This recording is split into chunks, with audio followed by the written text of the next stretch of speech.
All right, everyone. Welcome to Headspace Live. This is our brand new Wednesday noon Central stream, and I'm very, very excited that we're here together. We're here with the mayor of Blanco, Texas, entrepreneur, media guy, all kinds of international man of mystery, Mike Arnold, and of course, Brandon Nicely, my co host. We're going to talk about significance. We're going to go into all kinds of tangents. It's going to be fantastic. Here we go.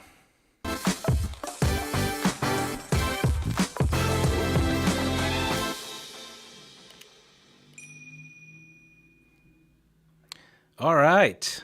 We are live. What's up, guys? What's up, everybody? Hey, Hey. So, both of us, Mike and I, played a very unique role in Brandon Nicely's wedding.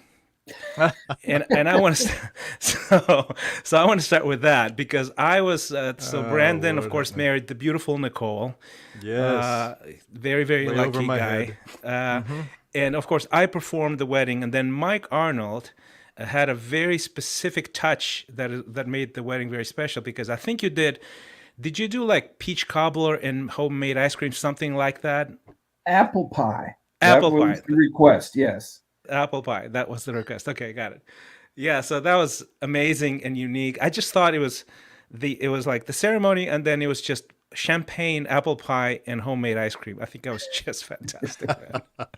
Well, this is the thing. Like Nicole and I, like we both are like apple pie fiends, right? Like we have this incredible. Both have histories of every weekend. For a while there, we were having multiple apple pies until we saw our waistline expanding, and so we had to pull it back. But yeah, we Mike had an interesting little venture. He not only with apple pie, but also with ice cream, homemade ice cream. And so I have to ask one question just to put a little context. It's not your average, everyday, ordinary ice cream, as I would, might not. With Mike Arnold, I wouldn't expect to have vanilla, right? And so, Mike, tell me, what was that? What was the breakfast one? It was the Oh, cowboy. okay. That was called Bad Boy Breakfast ice cream. It had, let's see, the ice cream itself was infused with Mrs. Butterworth's syrup, and it had bits of candied bacon and pancake mixed in it. Wow. It was like that's classic Mike. And so I mean, just as a quick, I have to give a little intro, but yeah, Mike was terrific at the wedding. He and his wife Amy, and they have three kids that are wonderful. And it's well, actually four kids, three boys and one girl. And I've known Mike for oh my gosh, over a dozen years now, and he's been instrumental in many ways in my life as well, sort of in my spiritual journey as well as Christian as you have. And but Mike and I ended up we started I started hanging out around Blanco, Texas, around his campfires, and then we ended up in Africa together. And I have a little background in entrepreneurial development. We had a third partner, ended up in Nigeria doing some meeting with governors all over the country, talking about the role of entrepreneurial development and faith, and really how to develop prosperity for the country. And so what I love about Mike is he's got a couple elements. He's got this inner strength, and I know him previously he had a gig that he worked on called Cross Trail Outfitters, which if you look at his backdrop, you'll see a few animals and a few skins, and and so Mike's been known for his outdoorsman sort of persona, and sort of a crocodile Dundee type, right? That has really led a. I mean, he's had a whole faith journey where he's helped many teens all over the country in their outdoor sort of coming of manhood, if you will, and also in their faith journey. He's had, and you have to tell us a little bit about that and how you got on that journey. But then he guided a lot of these kids through hunting and fishing in the outdoors to really connect with God. And so from that, I met him, and it was in Nigeria. And subsequent to that, there's been a number of other adventures. The latest of which has been Mike Arnold, mayor of Blanco. he runs for he runs for mayor in a small town of Blanco, which is a terrific little town, not about an hour outside of Austin, if you're not familiar with it. And he's really tackled some major issues like water here in Central Texas, and been very active, sort of in that role. Now he just came back from Nigeria. I think that python, skin above your head there is a relatively new acquisition. So Mike is an international man of mystery, but he also has an MBA from, I think, UT, if I'm not mistaken, or somewhere around here in Texas. And so he also has a good business background. So he has that business acumen. But if I were to characterize Mike in three things, I think of strength of character. I just love his sort of individual pursuit. For example, I was in Nigeria with him when and this is sort of like, I think you had sort of people knocking at your door trying to take your house or something. I mean, but at the same time, we were out on faith journey together, and his wife is like, rock solid. And I was just amazed by his courage, but his strength of character, I would say. And then the second thing is his courage. He's not afraid of anything. I think there's a story where there's a hippo that dropped at your feet in Africa. That was a whole nother conversation. And then the third thing is action, that you've never been one to sort of gather dust under your feet. So those three things I really love about you, Mike, is that, next thing I know, you're like now the mayor of Blanco and being very active on the behalf of citizens here in Central Texas. So as a high level, we probably could spend about 10 hours on these journey, but I'd love to hear.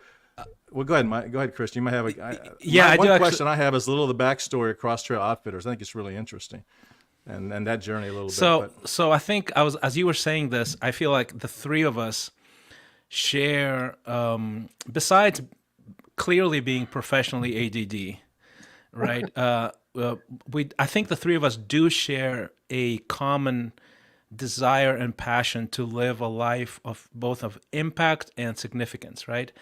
And as we sort of go into these tangents and interesting stories, what I would like, Mike, to ask you is how do you choose, right? And how do you pursue the things that your burning heart calls you to, that your colleagues or your friends invite you to, and then, but at the same time, sort of not lose your mind, lose your marriage, lose your family, lose your house, all of those things. How do you navigate these things? Because I think all three of us wrestle with that tension, right? We want to do so much stuff, it's too much, right? I think the three of us is for sure we struggle with the same thing. So how do you navigate that? That's a great question. And I do have one correction, Brandon. That happens to be a boa constrictor from the jungles of Honduras, the python from boa constrictor, python. I mean, okay, sorry. Thanks for the big correction snake, there. Big snake, right? Gosh, that is a good question, and it's been a journey for me. I think I've progressed, just realizing my own mortality, seeing friends, folks I grew up with, just dying. I'm not talking like parents and grandparents. I'm talking, contemporaries. And that I think that's made me be more careful, more focused, learn to say no more. When ideas come up, I've learned to be more discerning, I think. But gosh, starting out, I would do things because I could, not necessarily because I should. That's right. Sounds about right. And learning the difference I think is very important, because we only have so many things we can give our lives to in the course of our life, and I think we're all three the same. I'm an all-in kind of guy. I don't dabble, Yes. I don't do a lot of things, but if I do them 100%. And so learning to guard that, learning to value that, learning to say no, learning to let an idea sit on the back burner for a year or 3 or 5. Until the time is right for it, instead of rushing headlong into it. I think those are the important lessons. Do you have like some sort of process, or I have Brandon and I share this sort of GPS system, where I go, look, if your intuition says something and scripture confirms it, or at least doesn't deny it, and then people you trust confirm it, that's probably a yes, right? Do you have anything similar to that to guide your decision making? Yeah. So I have, like I said, learned to say no. And at this point, any idea that I come up with, I learn to say no, and I make the ideas fight to survive. Right. Yeah. you know, and so only the good ones come through. and I talk, I bounce ideas off of people. I'm bad about that, and a lot of times I meet somebody new and I have to get permission just to. I brainstorm a lot. I bat things around, and it makes some people uncomfortable. So I got to learn to turn that off. But I love people I can bat bad ideas around with, and that helps sharpen them. That helps separate the wheat from the chaff. But ultimately, what I've found is the strongest beacon in God's GPS, and staying on that trail that He has for us is a sense of peace. The Bible says, wisdom, all her paths are peace. A peace is fruit of the Spirit. The kingdom is peace, joy, and righteousness in the Holy Spirit. Peace is central to that, and I'm continuing to learn, but trying to tune that into how my body reacts when I'm facing a certain decision. What muscles tense up? What there are certain stimulus that we can attribute that to. So finding that sense of peace and staying in it with every decision, every step is to me is the key to staying on God's path. Does that make sense? Yeah, totally, totally. That's awesome. Brandon, you had a question as well, right? About an early thing. Was that Well, the? I think what was really interesting, I mean, we all have these long journeys, and so we're not in our early formative stages, put it that way.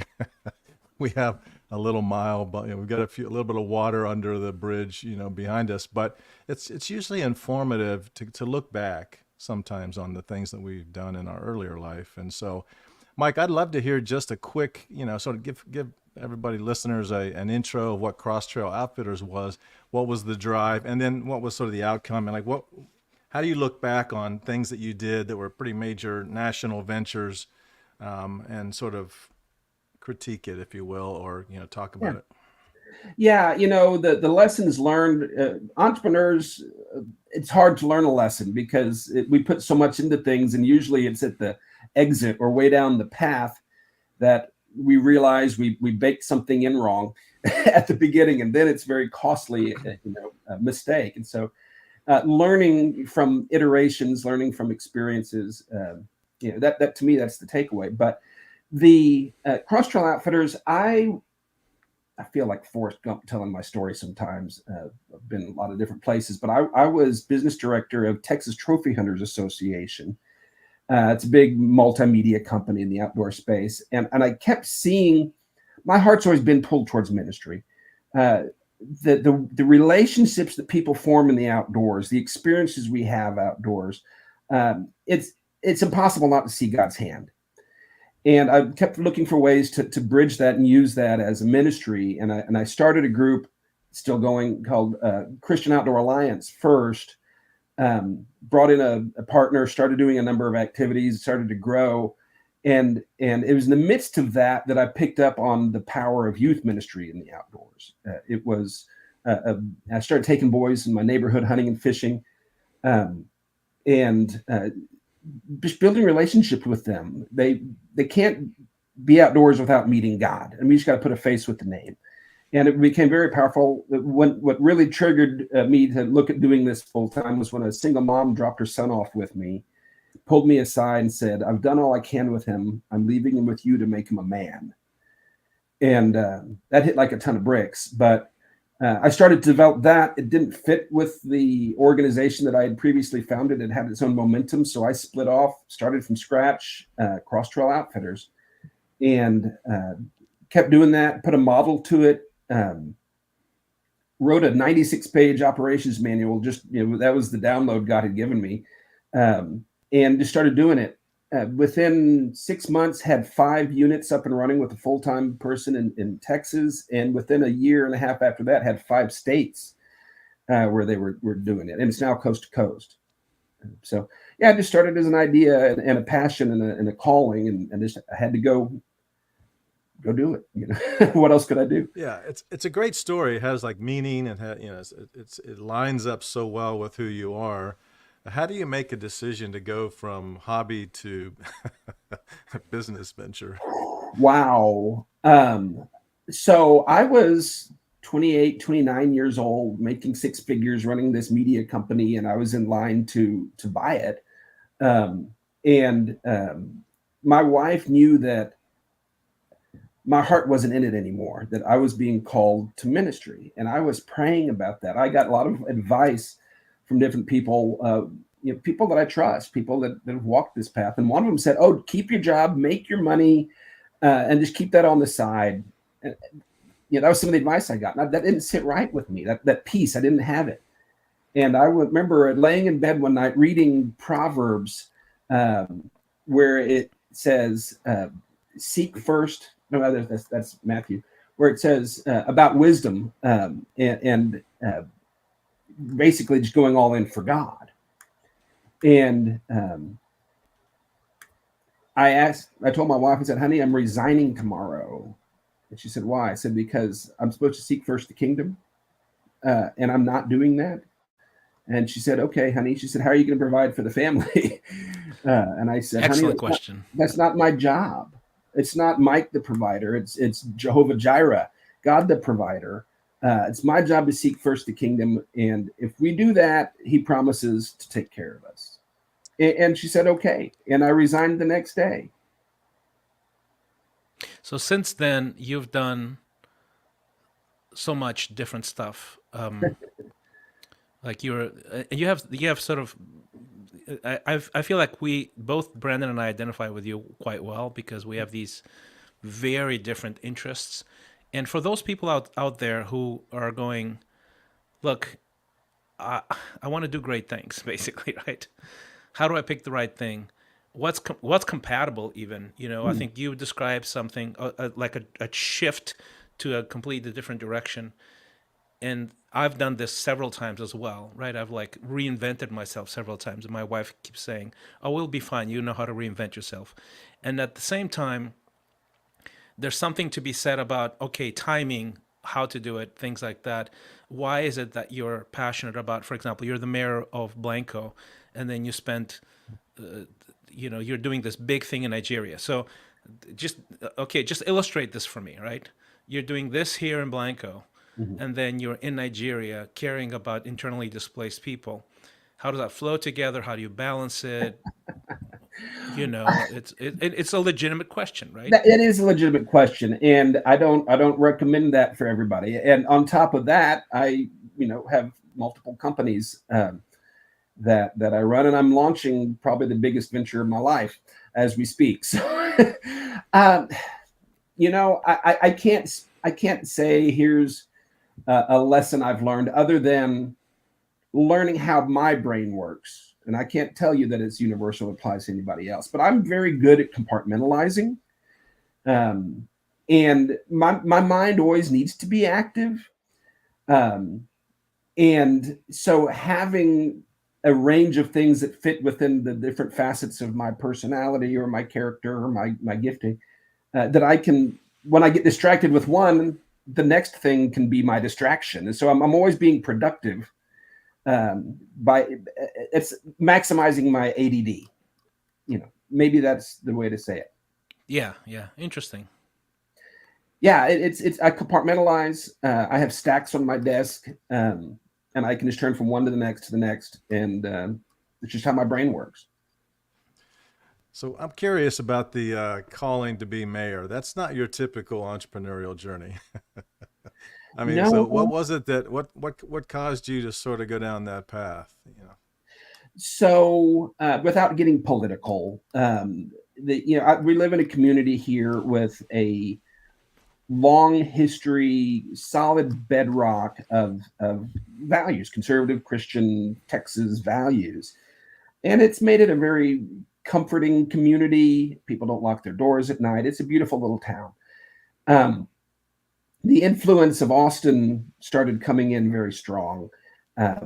And not that that's a bad thing, but it has its place. And people here don't really mesh with that. So the city council started making some horrible decisions that started affecting my life and my livelihood, and found them to be quite idealistically motivated with strong left-wing tendencies, tax and spend, control, regulate, and just really killing the vibe of the town. And I asked probably 20 different people to run for office, and everybody just laughed at me. So I was sort of the last man standing. I felt I had to do it to save our little town. So it Interesting. just sort of fell on me. And, in considering that, lots of prayer, there's a spiritual element to it. And I believe that God put me here for a reason. And a lot of it's just for me, the things I'm learning and the character I'm having to develop to do this job right. It's tricky, but I'm enjoying it. I'm enjoying it. There's an interesting element in both entrepreneurship, politics. In my version, it was show business, even sort of some of the public aspects of this YouTube channel, newsletter, podcast, that type of thing, right? And it's fascinating because it sort of involves ego to a degree. And I believe ego can be healthy and then beyond healthy, into the unhealthy space where healthy ego is just how I am built to do what. Like, what is my agency, right? What is my role? What is my assignment? That's healthy ego, I believe. And then you see things going on in both show business. So this is my background world, and then politics, which is yours now. And even this week, I'm tracking like two stories. One is this strange Drake scandal of some sort of inappropriate videos being leaked, and I know show business enough to go, is this somebody just craving attention? And how the celebrities that are literally always, there's something going on with a cadence to it, right? There's something going on, like a leak, this, that, a scandal, and it's sort of, is it bad luck? Is it ego? Is it just on purpose, to stay in the news? So that's like the Drake story is really fascinating because I go, who cares actually, and why is this trending on Twitter and everybody and everywhere else? And then on the other side, there's this big story today. I was watching some of the commentary around it, around Tucker Carlson interviewing Putin. He went to Moscow to interview Putin, and like people are up in arms about him going to Moscow, and basically, and he's saying, well, we should hear from both sides and we should talk about it. And then other people going, dude, you're pandering to a dictator. What the heck? Like, you're giving a voice to somebody who shouldn't be given a voice. You're platforming somebody who shouldn't be platformed. What are your thoughts on things like that are happening?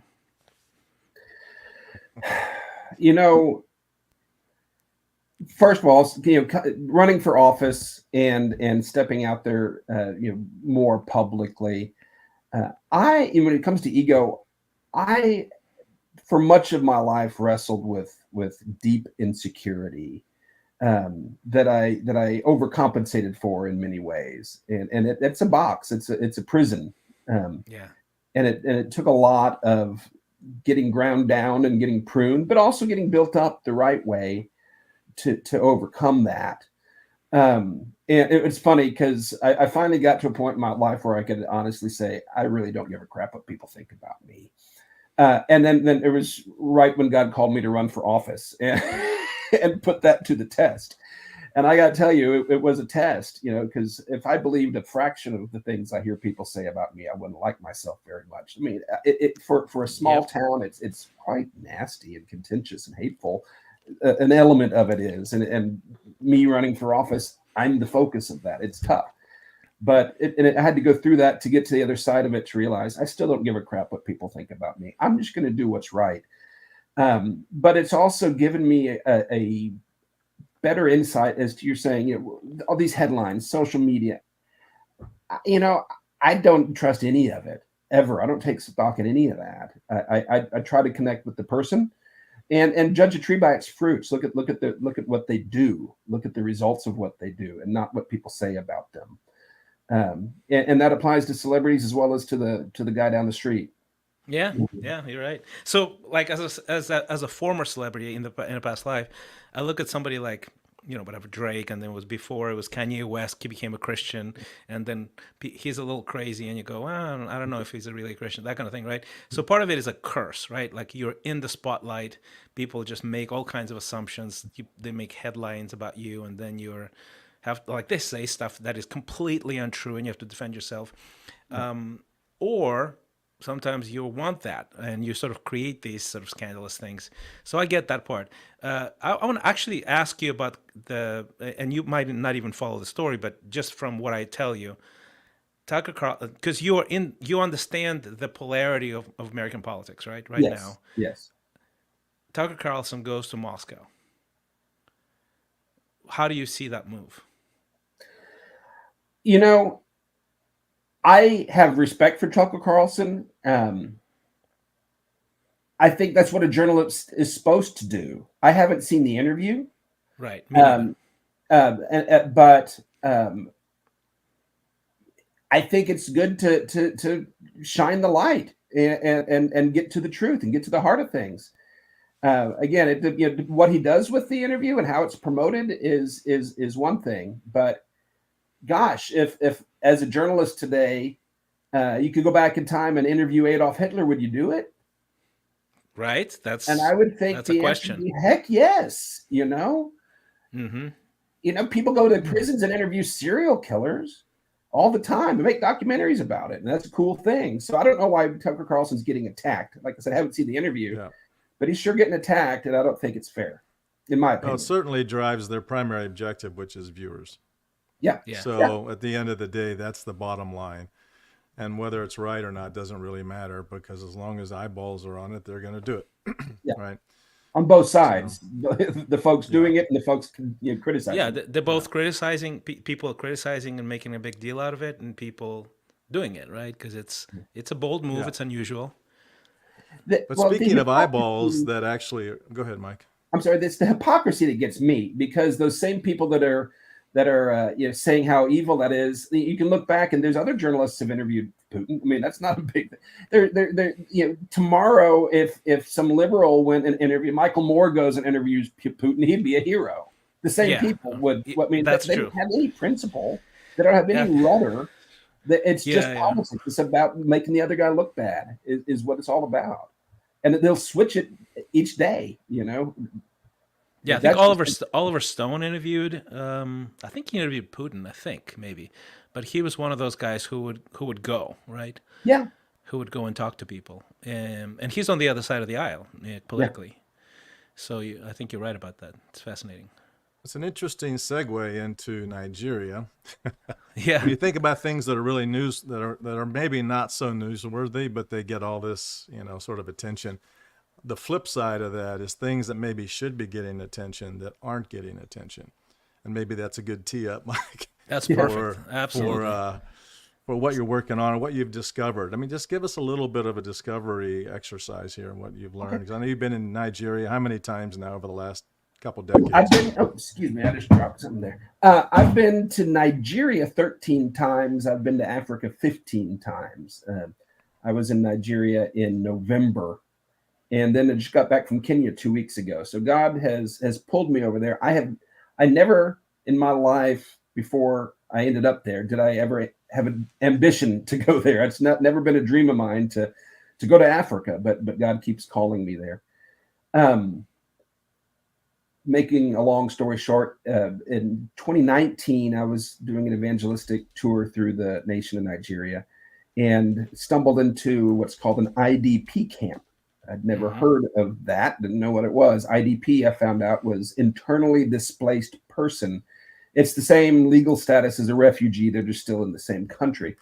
And I heard the story of these people. They were many years before 2014, 2015. They were persecuted, attacked, a lot of them killed, and driven out of their homes by Boko Haram, the radical Islamic group, and who took over massive amount of northern Nigeria. And this is sort of an outgrowth or even a manifestation of ISIS, correct? That just went. Well, it is now. It is now. Yeah. Okay. So ISIS relocated when we bombed them out of the Middle East. They relocated to northern Nigeria.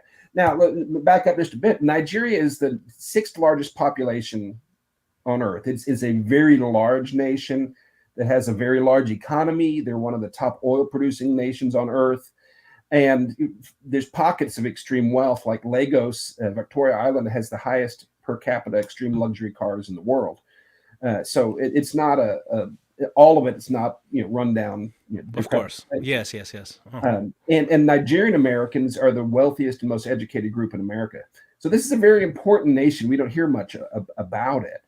But yeah, ISIS relocated to northern Nigeria and have been putting a stranglehold on it. They've come under the leadership of the Caliphate up there, and they've murdered tens of thousands of Christians, and they've displaced many millions of Christians and occupied their communities and their homes and run them off. It's pretty bad. And that's virtually really an invisible thing. That, yeah, exactly. Right? So we see, of course, Ukraine happens. It's all over the news. Mm-hmm. I think part of it has to do with how the proximity to Western civilization, right, or what's perceived as Western civilization. Well, let's be honest. And then Israel happens, same thing. It's because they're white. In part, there's no place on earth that has been dumped on, raped, pillaged, extracted, subjugated more than Africa ever since the dawn of time. Right. I mean, from the Arabs to the Portuguese and then Europeans and now us, Chinese, it's a dumping ground, and the people are foreign. They're different skin color. They speak all of them different languages, and the media just doesn't care. And I think that's true. And obviously, as you know, I grew up in Mozambique. My formative years were in Southeast Africa. And so I identify. I have a lot of love for the continent and some of the cultures and stuff. But I think it's like this. It's almost like this culture, civilization, race. It's not us, not even an extended us. Like there's an us here in the U.S. There's an extended us in the West, meaning Western Europe. That kind of thing. And then the boundary starts there, sort of almost like a cultural space where we're aware, we care, we invest or we don't invest, and then it sort of ends around sort of Eastern Europe. It starts getting fuzzy. Asia, Africa as well. Right. And I think you're absolutely right about that. So, and it's, should we tell me this?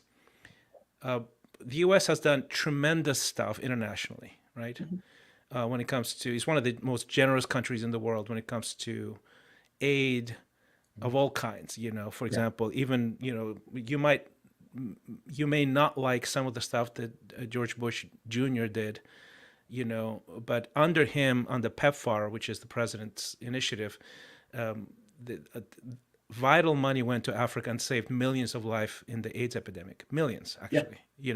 So a lot has been done in the African continent by the U.S. that is good. A lot of it's done by the U.S. internationally that is sort of meddling and weird. I was a product of that in Chile. My dad was in a concentration camp. I was an actual refugee there, at age 5. So, and that was sort of that was an extension of foreign policy at the time, where the U.S. considered a Western Hemisphere it's a zone of vital interest. That was the statement. So you could meddle because that's sort of, it's basically our territory by extension or something like that, right? Vital interest, whatever that means. So between sort of the global bank or aid organization and the global police force, what's the role? Like, you can't have it both ways, right? You can't say, look, do your own thing and then ask for aid, right? Or how do you see us as a Western civilization in general in the U.S. in context of, sub-Saharan Africa, for example? So different administrations over the years have had widely different approaches to that. And so I'm not going to be political here, but I'm going to be factual. If you look back at the Obama administration, 2 terms, their major foreign policy, again, look at the results, you judge a tree by the fruit. If one thing happens, it might be an accident, 2 might be a coincidence, but if multiple things happen at the same time around the world, that's orchestrated.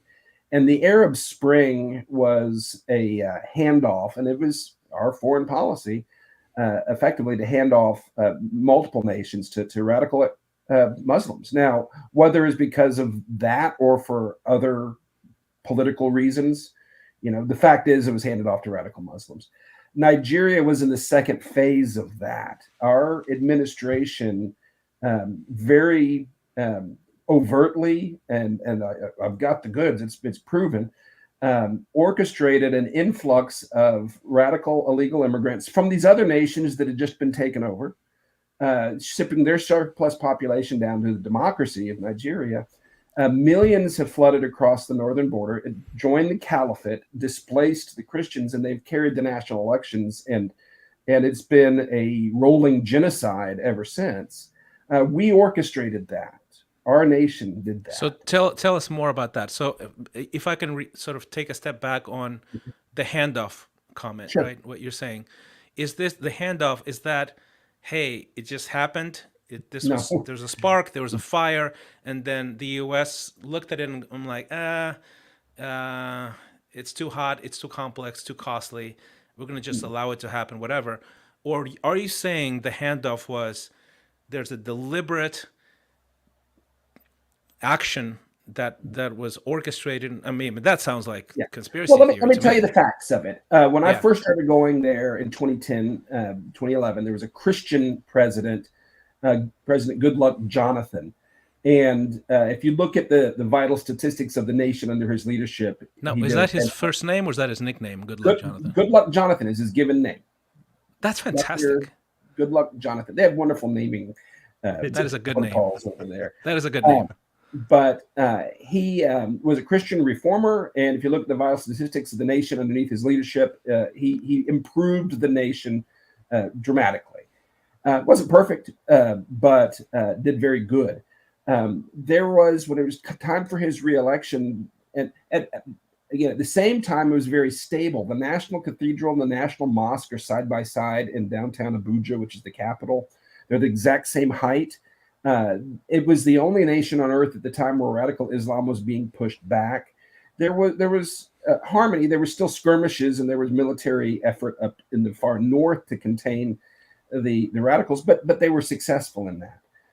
Under up to that point, Obama did not like Goodluck Jonathan. How so? He found a fringe radical Muslim candidate, the guy who Boko Haram appointed to be the mediator when they spoke to the government. It was this fellow, General Muhammad Buhari, who's on the record calling for global Sharia law at any cost. He was a fringe perennial candidate up in the north who all of a sudden emerged as a contender for the presidency. And then the course of the election, the north exploded. Boko Haram started advancing, Christians being displaced, total chaos.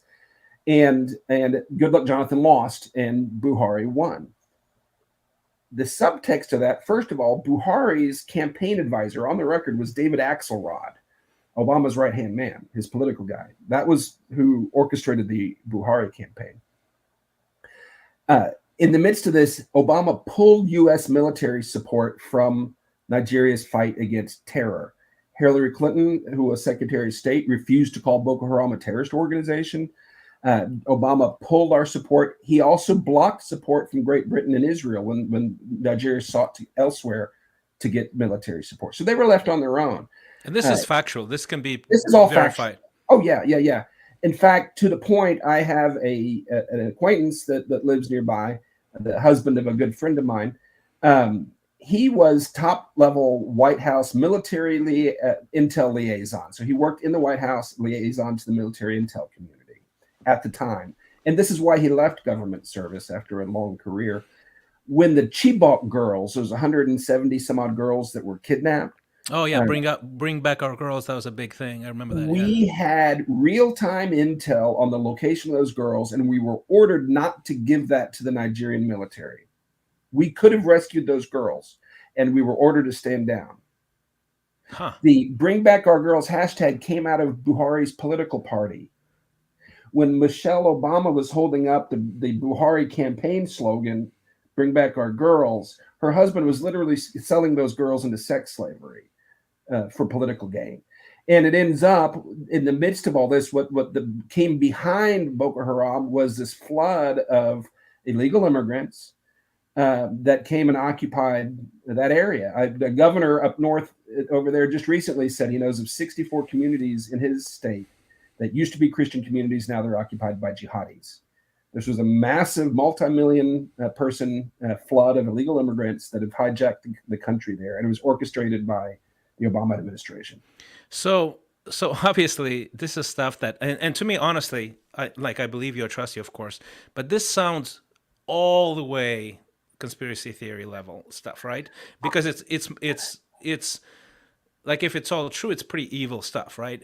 Yes. And I guess my question for the average person like myself, like Bren, like people listening now, do we just sort of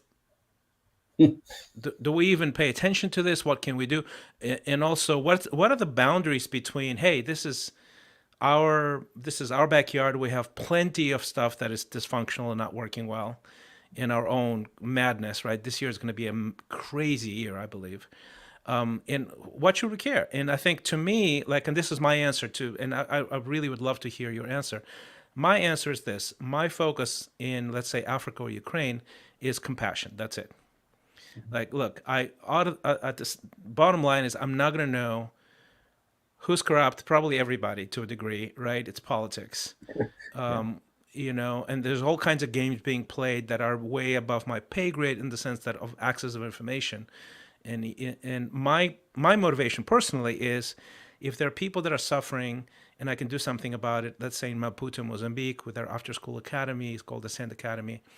If I can take, just a few dozen kids from poverty to flourishing and wholeness of worldview, I'll just focus on that, right? If I can help a few hundred or thousand refugees in Ukraine during the first months of the war, and I have the methods, sort of the ideas, some of the leverage, some of the sort of startup hustle in me, I'll do that. And I'll mobilize my friends and some organizations that are, and to me, that is it. Like, that's my internal boundary. It's compassion.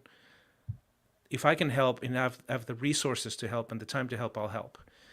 What is your sort of boundary? Does it lay beyond that, or is there, how can we decide for ourselves?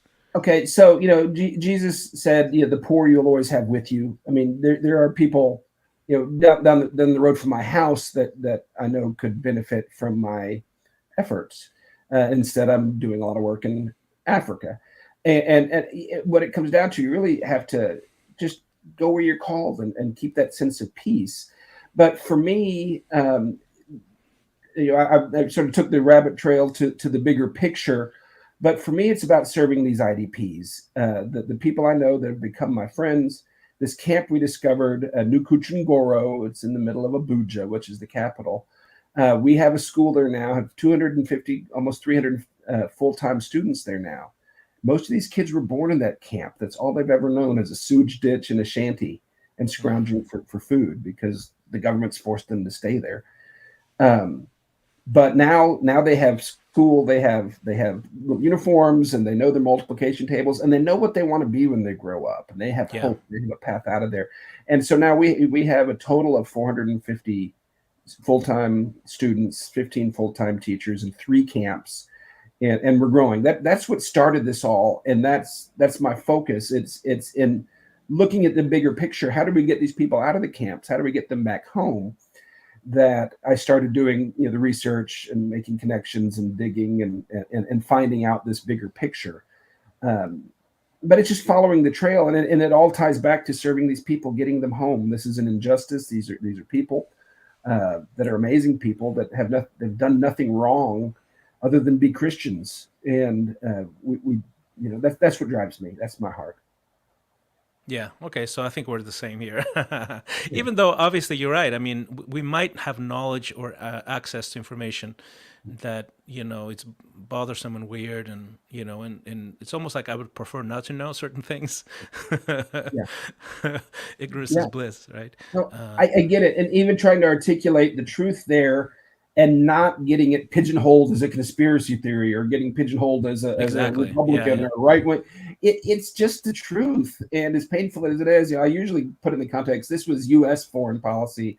Don't need to name what administration it was necessarily, but it is what we the people did, and it's still an injustice that's still standing that we can undo. Yeah, absolutely. And obviously we're not naive. We're perfectly aware what the this wonderful country that I love Yeah. is capable of doing when Yeah.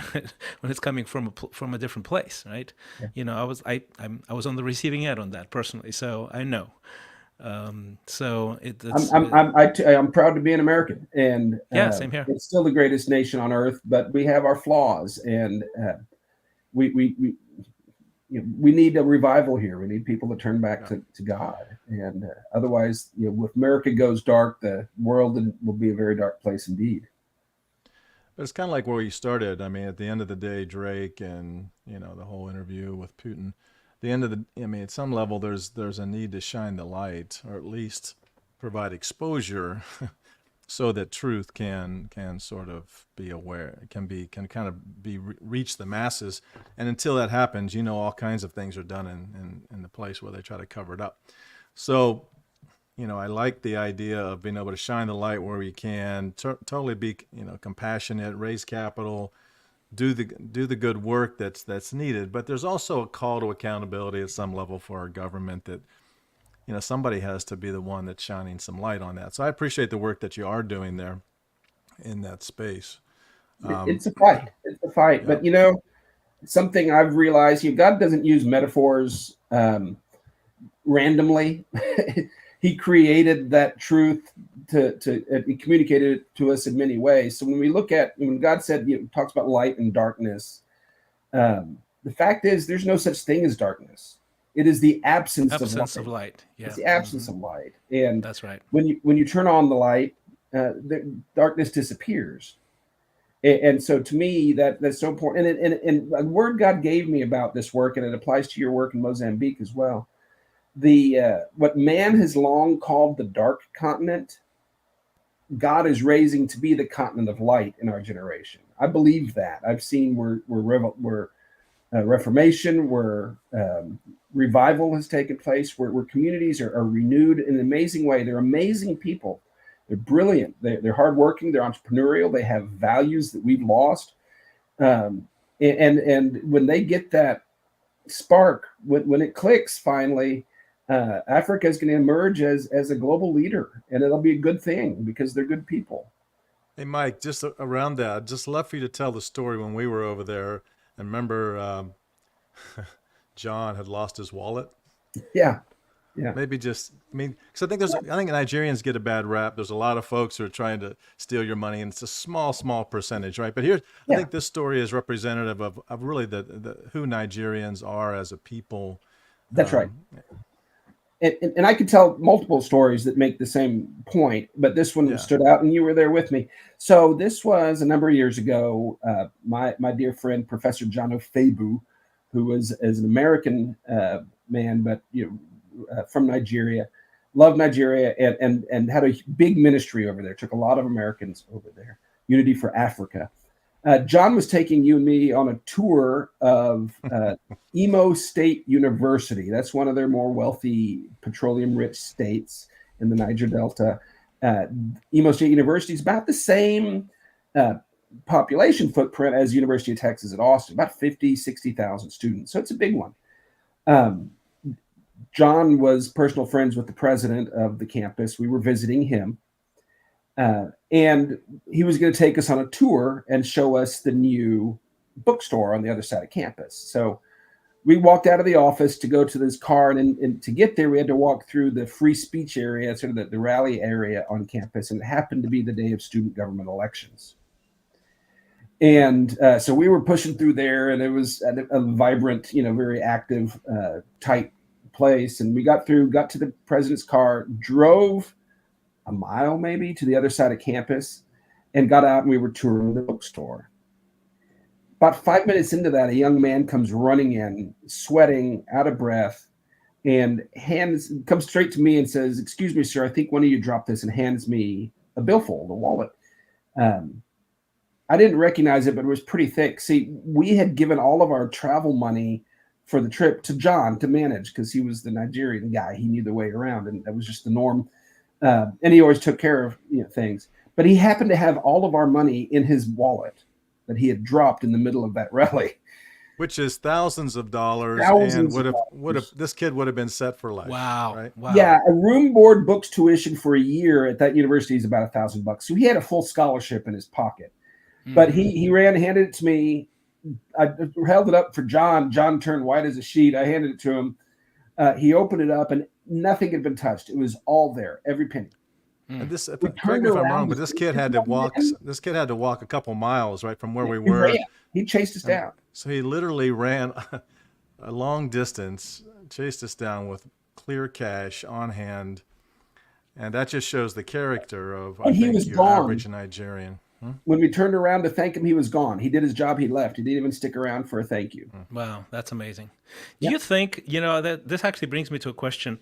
Growing up in, 4 different continents, I believe the flourishing and the downfall of a people, it's really not the political system per se, the Constitution. I mean, there's amazing constitutions out there. It's the culture. That's right. Right?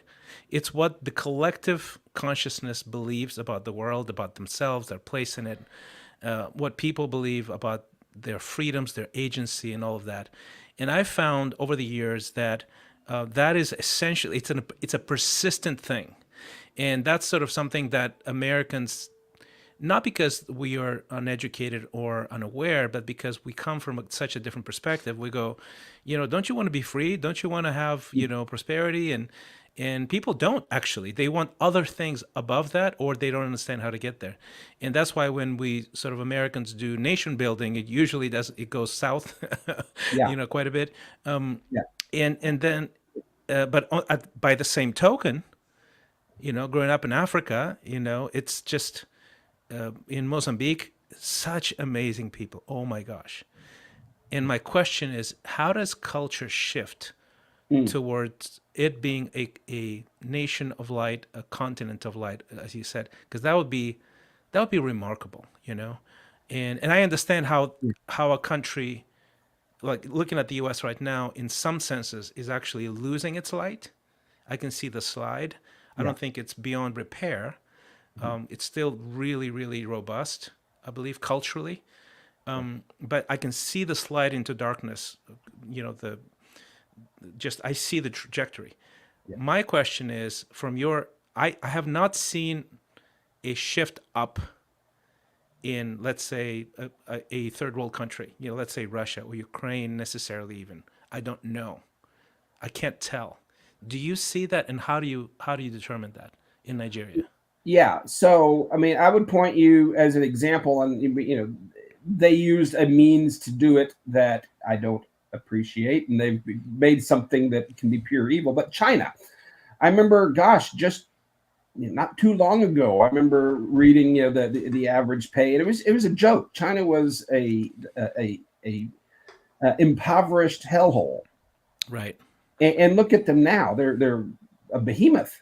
Completely modernized. They're leaders in AI and all kinds of stuff. Now, again, they're totalitarian and brutal and godless, and predatory. But again, a nation, even a vast nation like that, can go from being the bottom of the heap to the top of the heap in a generation. So it's precedented. The things that I see holding back so much of Africa. First, there's still colonialism. The colonial powers never let go of their strings. Of course. They shifted them over. And there seems to be, because it's been so long that way, that there's an inferiority complex. And I've discussed this with some African Nigerian thought leaders. They're the ones that use these words. I didn't want to put that to it because it's an insult. Right. But there's an inferiority complex. There? Wow. Even in Nigeria, because Nigerians are known Yeah. for spunk and Yeah. entrepreneurship and energy. I mean, they're very well known for that But culturally. they believe of course the better ideas, the better products, the better culture comes from America. Okay. And they're eager to get there. It's very, very, very rare for a Nigerian that makes it to want to stay home. There's a diaspora all over the world of Nigerians and Africans that have left. They need to. I think, when things turn and those people start to go back, that's when it'll really start to snowball, because you have some amazingly brilliant, successful people, entrepreneurs, doctors, artists, that are African, Nigerian, that have moved Right. because Nigeria's So not good enough. is the brain leak continuing in that direction, or is it slowing down? And when you're Oh yeah, saying there's an emergence of some sort that you can feel, yeah. what's that? What's the genesis of that? How does that start even? Well, I believe, when you really analyze it, it comes down to the Christian faith. Um, that when you embrace that, you're a victor and not a victim. When Hmm. you embrace that, there are no Jew or Greek or slave or free or Igbo or Yoruba or Hausa or Fulani. In Christ, we're one, and there's a better way. There's hope. There's standards. There's passion that all comes from that faith, and that's where you see that the battle line and the conflict drawn is the Christian South and the Sharia law Muslim North. The difference between those faiths and how they manifest, is stark. Is stark. So I believe that's really the heart of it, and the key to it is evangelism. You know. Fascinating. I happen to agree with the correlation between faith specifically and prosperity, and especially sort of the brand of faith that sort of lifts up the individual as an image bearer, right? Yeah. Because obviously, even in Christianity, there are brands of Christianity that were very imperial, Yeah. and those don't really promote prosperity much. Mhm. I think the shift happened with the with the Reformation. Yeah. Major shift, and sort of rediscovery of original culture and original biblical culture, because people start reading, not having an intermediary read to them, Yeah. all of that stuff. And I really think that correlates with the West, and then losing that, which is happening in the West, will correlate with sort of the decline of prosperity. Now, if that sort of picks up in the global South, as you're saying, or in sub-Saharan Africa, perhaps, I would argue that the global South in general, like Latin America, same, right? Yeah. If that picks up, how is that gonna? And we're getting into macro stuff right now, so but sorry, Yeah. I geek out on stuff like that. So Brandon's like shaking his head, going, "Man, we're just way off." We're way How does off that? target here. Yeah, way off target, right? How does it even help But an average We'll person listening try to to this? bring I it don't back. know. So yeah. So yeah, I hear what you're asking. One key to that manifesting is the natives learning to embrace their own manifestation of church and of faith, and not rewriting the Christian gospel, of course, but their own expression of it, their own manifestation of it. One of the grievous things I see is this mindset that we got to, the better things are in America. They know how to do, make better cars. They know how to do better this and that. They know how to do church better, so they import the Interesting. brand of Yeah. Christianity that we export these days, which is the prosperity pimps and the televangelists, Hmm. and these big mega churches that water down the word. And that is what we have modeled for them, is what churchianity is supposed to be. Right. And so that's as big a threat, to the true expression of Christianity, I think, than anything that's outside the church. Fascinating. It's a That's a counterfeit. really good insight. Yeah. Don't Yeah. import the stuff that we didn't get right. So awesome. Brandon, you Perhaps want to? the most profoundly Christian Holy Spirit fellowship experience I've ever had was in a Native American sweat lodge in a remote reservation in Oklahoma, that was open in the name of the Father, the Son, and the Holy Spirit. And it was purely biblical throughout, but it was the most foreign thing I've ever experienced, but at the same Wow. time, the That's most fascinating. Yeah. embracing, comforting thing I've ever experienced. That's how they practice church. And if you look at what the Bible says what church is, that fits it a whole lot more than sitting in a pew and throwing money in somebody's offering plate, in my opinion. So what? So we I'm started in on off. that one. Amen to that one. Yeah, exactly, Brandon. So, we started off the conversation with the theme of exploring a life of impact and significance. Brandon, do you want to see if we can, close the circle here? Land the Yeah, plane here. close the Yeah. loop. Yeah. I think one of the things that Mike mentioned, the fact that it's kind of like I think what we're doing now, or we choose hopefully to do bigger and better things, or things that at least have more significance rather than just monetary value. But what are you up to, Mike? You said you're up to something else that's your biggest thing yet, and I'm sort of teeing you up here, but because I Yeah. know I'm sort of Well, I'll give it the helicopter view. And to me, this is my white whale, the big idea that has sort of popped its head up here and there over the years, but it's finally right there. I'm getting ready to throw a harpoon in it.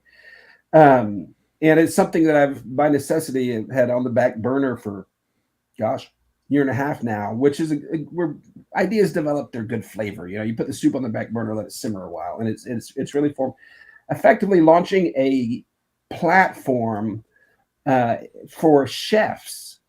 It's to revolutionize the culinary space. You can't eat the best food that can be cooked because most really good chefs burn out and they can't cook in restaurants anymore.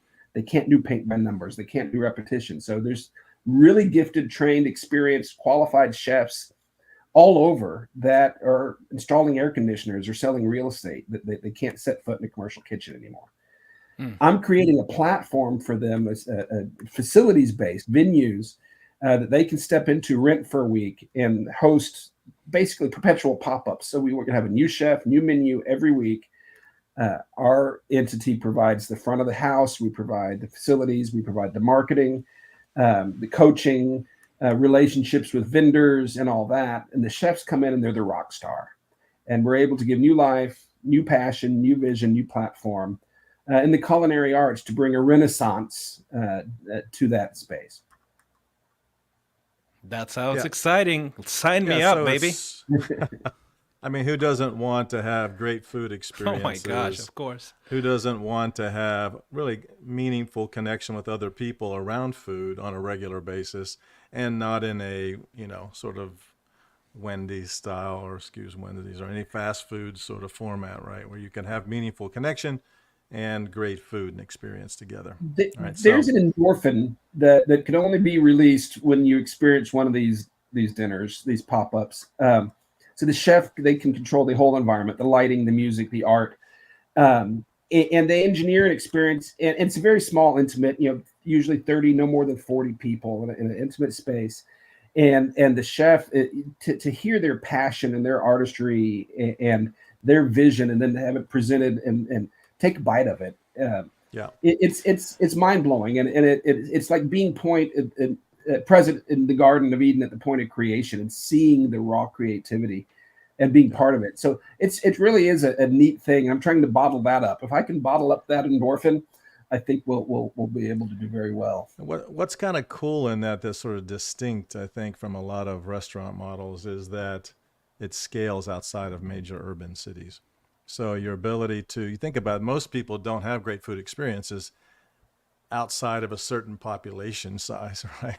And so the rural and suburban areas that have the same sort of chain restaurants, this provides a whole new sort of connection and experience opportunity. So that's part of the things I like, is to be able to decentralize, if you will, or push this out to the edges where people do want to meet and do want to have the fire pit and do want to have great food experiences and drink experiences, right? So anyway, I've been having some fun with you on this journey. So Yeah. it's I think it has a lot of potential. Anyway, Christian, back to you. I think we're Yeah, so probably at the end let's of our land the time plane. here, right? Yeah. So, Mike, thank you so much. And honestly, if you're listening to this, if you're watching this or listening to this on an audio platform, I think the takeaway, honestly, is observing the passion of people who can make a difference in all kinds of different ways, and learning from them that we have agency, we have spirit, we have abilities that are beyond the box that sometimes we are put into by other people's dreams, scenarios for life, models of what life could look like. And we just heard, I think Mike, you offer this picture of someone who's free, who doesn't fit the mold, and yeah, you'll probably have a messier journey because it's not a factory, it's a garden, right? Life. And but I will, you know, every day and twice on Sunday, pick that life of significance.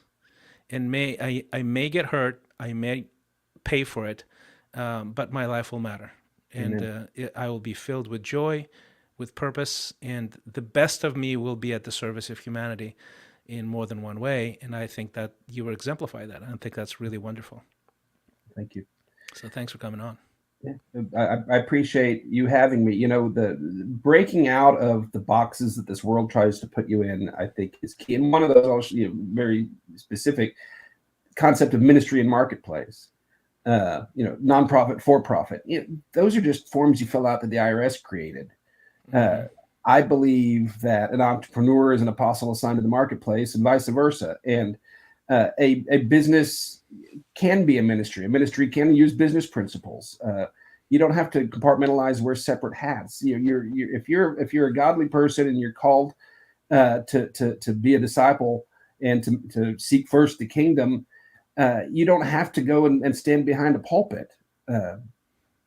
You can start a business. You could be a doctor. You could be whatever, and whatever you do becomes your ministry. That's exactly it. Yeah. Anyway, thanks guys for watching this. If you're watching this live or you're watching it in the recording of it, I want to encourage you to subscribe. Stay with us for every Wednesday noon Central, and then I'm putting this link up, christianrayflores.com. This is my newsletter. So all this stuff gets delivered to your inbox every Sunday morning, both the live stream links and the Sunday episode of Headspace, and all kinds of good stuff on top of that. So thanks again for being part of this. This was awesome.